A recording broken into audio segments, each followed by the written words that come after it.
നമസ്കാരം.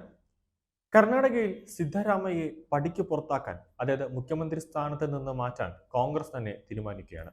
DK ശിവകുമാർ മുഖ്യമന്ത്രി സ്ഥാനത്ത് വരാനുള്ള ചരടുവലികൾ ഇപ്പോൾ തന്നെ തുടങ്ങിക്കഴിഞ്ഞു. ഒരു മുട്ടൻ പണി DK ശിവകുമാർ തന്നെ സിദ്ധരാമയ്യയ്ക്ക് കൊടുത്തു കഴിഞ്ഞിരിക്കുന്നു. DK ശിവകുമാറും അതോടൊപ്പം സിദ്ധരാമയ്യയും രണ്ടും അഴിമതിയിൽ PhD എടുത്തിരിക്കുന്ന വ്യക്തികളാണ്. ശിവകുമാറിനെതിരെ CBI ഇപ്പോൾ അന്വേഷണം നടത്തിക്കൊണ്ടിരിക്കുകയാണ്. നിലവിൽ അഴിമതി കാണിക്കുന്നുണ്ടെന്ന് BJP ഉൾപ്പെടെ പറഞ്ഞിട്ടും പാർട്ടി നേതാക്കൾ ആരും തന്നെ ഒരു വിശദീകരണം പോലും ഇതുവരെയായിട്ട് സിദ്ധരാമയ്യയോട് ചോദിച്ചിട്ടില്ല എന്നത് ആശ്ചര്യം തന്നെയാണ്. പട്ടികവർഗ വിഭാഗങ്ങൾക്ക് വീട് നിർമ്മിച്ചു നൽകാനുള്ള 14 സ്ഥലങ്ങൾ വകമാറ്റി സിദ്ധരാമയ്യ തന്റെ ഭാര്യയുടെ പേരിൽ 89,073 കോടി രൂപയുടെ അഴിമതി നടത്തിയെന്നാണ് ആരോപണം.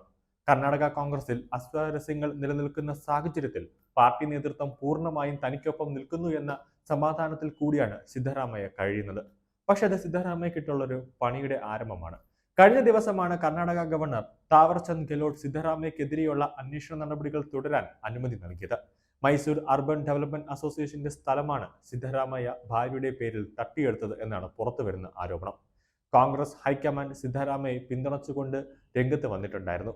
മുഖ്യമന്ത്രി സിദ്ധരാമയ്യയും ഉപമുഖ്യമന്ത്രി DK ശിവകുമാറുമായും നേതൃത്വം നിലവിൽ രാഷ്ട്രീയ സാഹചര്യം ചർച്ച ചെയ്തിരിക്കുകയാണ്.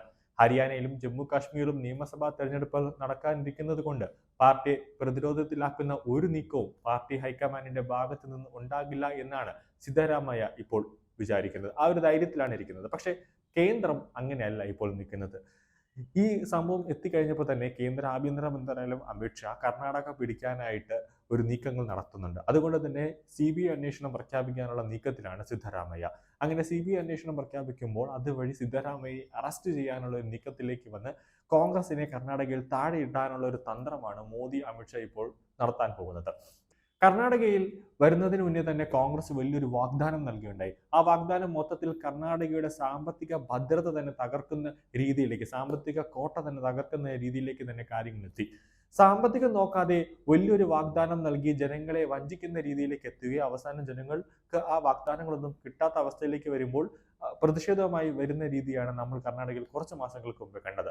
നിലവിൽ കർണാടക മുഖ്യമന്ത്രിക്ക് കാരണം കാണിക്കൽ നോട്ടീസ് നൽകിയിരിക്കുകയാണ് ഗവർണർ. അദ്ദേഹത്തിനെതിരെയുള്ള ആരോപണങ്ങളിൽ 7 ദിവസങ്ങൾക്കുള്ളിൽ വ്യക്തമായ മറുപടി നൽകണമെന്നും പ്രോസിക്യൂട്ട് ചെയ്യാതിരിക്കാൻ കാരണങ്ങളുണ്ടെങ്കിൽ അവയെല്ലാം അറിയിക്കാനും വിശദീകരിക്കാനും ഗവർണർ നിർദ്ദേശിച്ചിട്ടുണ്ട്. ഇതിന് പിന്നാലെയാണ് ഗവർണർക്കെതിരെ മന്ത്രിസഭ പ്രമേയം പാസാക്കിയിരുന്നു. പ്രോസിക്യൂഷന് അനുമതി നൽകരുതെന്നും ആവശ്യപ്പെട്ടിട്ടുണ്ട്. കാരണം കാണിക്കൽ നോട്ടീസ് പിൻവലിക്കണമെന്നും ഭരണഘടനാപരമായ സ്ഥാനം ദുരുപയോഗം ചെയ്യരുതെന്നും സംസ്ഥാന സർക്കാർ ആവശ്യപ്പെട്ടിരുന്നു. അതേസമയം ഭൂമി കൈമാറ്റവുമായി ബന്ധപ്പെട്ട് അഴിമതി കേസിൽ കർണാടക മുഖ്യമന്ത്രി സിദ്ധരാമയ്യയെ കുറ്റവിചാരണ ചെയ്യാൻ അനുമതി നൽകിയത് തന്റെ വിവേചന അധികാരം ഉപയോഗിച്ചാണെന്ന് ഗവർണർ താവർചന്ദ് ഗെഹ്ലോട്ട് വ്യക്തമാക്കുന്നു. ഇക്കാര്യത്തിൽ മന്ത്രിസഭയുടെ ഉപദേശം സ്വീകരിക്കാൻ ബാധ്യതയില്ലെന്നും അദ്ദേഹം കർശനമായ ഒരു നിലപാട് തന്നെ കൈക്കൊണ്ടിട്ടുണ്ട്. അതേസമയം മധ്യപ്രദേശ് സർക്കാരും മധ്യപ്രദേശ് സ്പെഷ്യൽ പോലീസ് എസ്റ്റാബ്ലിഷ്മെന്റും തമ്മിലുണ്ടായ കേസിൽ സുപ്രീം കോടതിയുടെ വിധി ഇക്കാര്യത്തിൽ ഗവർണർക്ക് അനുകൂലമാണെന്നാണ് നിയമവൃത്തങ്ങൾ തന്നെ അഭിപ്രായപ്പെടുന്നത്. 2004 ഈ കേസിൽ മധ്യപ്രദേശിലെ ഭൂമി അഴിമതി കേസിൽ രാജേന്ദ്ര കുമാർ സിംഗ്, ബിഹാൻസു യാദവ് എന്നീ മന്ത്രിമാരെ പ്രോസിക്യൂട്ട് ചെയ്യാൻ നൽകിയ അഴിമതിക്കെതിരെ സർക്കാർ സുപ്രീം കോടതിയെ സമീപിച്ചെങ്കിലും ഗവർണറുടെ നടപടി 5 അംഗ സുപ്രീം കോടതി ബെഞ്ച് ശരിവെക്കുകയായിരുന്നു. സർക്കാരിന്റെ അനുമതി ഇല്ലെങ്കിലും പ്രഥമ ദൃഷ്ട്യാ കേസുണ്ടെന്ന് വ്യക്തമാക്കുന്ന തെളിവുകൾ ഉണ്ടെങ്കിൽ വിവേചനാധികാരം ഉപയോഗിക്കാൻ ഗവർണർക്ക് അധികാരമുണ്ടെന്നാണ് സുപ്രീം കോടതി തന്നെ വിധിച്ചത്. കർണാടകയുടെ കാര്യത്തിൽ ഗവർണർക്ക് നൽകിയ പരാതികളും അതിന്മേലുള്ള നോട്ടീസ് പ്രകാരം മുഖ്യമന്ത്രിയുടെ മറുപടിയും വിലയിരുത്തിയാണ് ഗവർണർ തീരുമാനമെടുത്തത്.